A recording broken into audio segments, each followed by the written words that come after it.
I'm going to show you some of probably what you've already seen, but I also want to show you some things that I haven't seen in some of the other videos so far.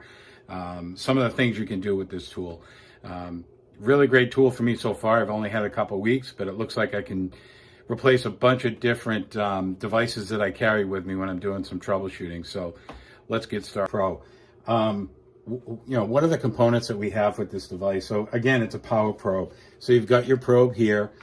You've got a couple different leads here, which we're going to get to in a second, but just think of this as your ground lead. This is a signal lead for a different tool that comes in this kit. It's an amazing kit. You've got a display on the front here, some LEDs that provide a moderately bright flashlight. It's worked so far for me.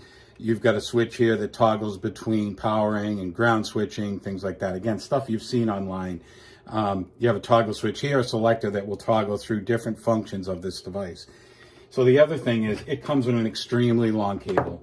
I've got this cable snaked behind my oscilloscope here in the back. And then it also comes with an extension cable. So it extends it out another 20 feet, which is insane when you're working on a vehicle or anything for that matter. If you're using the ohm meter function, if you're using the oscilloscope function of the power probe.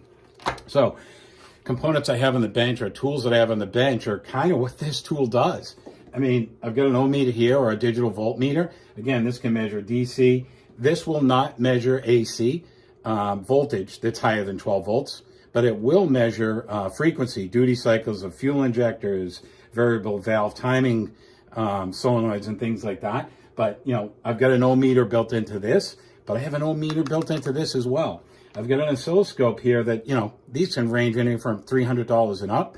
This actually has a built-in oscilloscope. I wouldn't say it's as accurate as this, but it's pretty darn close.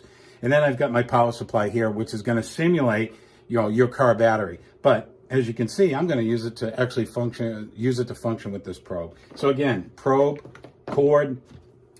This is my extension cable that attaches to, my battery in my vehicle, or in this case, a power supply.